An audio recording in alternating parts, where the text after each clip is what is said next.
create an awesome hallucination effect inside After Effects. Got our clip on the timeline of our sci-fi models. I'm going to search in the effects and presets, echo, apply that to the clip. I'm going to increase the number of echoes to about 8, and you'll see it goes super blown out and overexposed. So I'm just going to decrease the starting intensity to get it to something similar to our original exposure. You can cross-reference it by disabling the effect. The decay is also the strength, but I actually like to leave that at 1.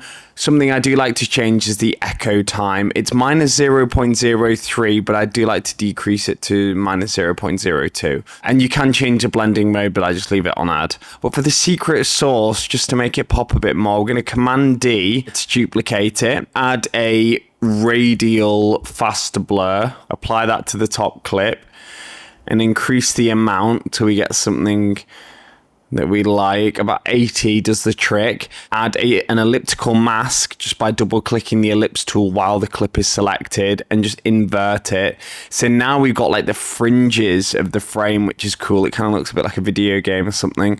And then just increase the feather so it blends nicely with the rest of the clip. And if you want to bring the blur closer to the subject, we can also decrease the mask expansion. You'll notice that the edges are a bit static, so we're going to actually add a turbulence displace. Apply that. And then decrease the amount, maybe like 25. Don't want it too crazy. And then option click the evolution and type in time asterisk 100. And it's cool because now the fringes of the frame are sort of wiggling, and it just creates more motion and glues it all together. And voila, there we have it. If you found this tutorial helpful, then subscribe to Astrella for daily After Effects.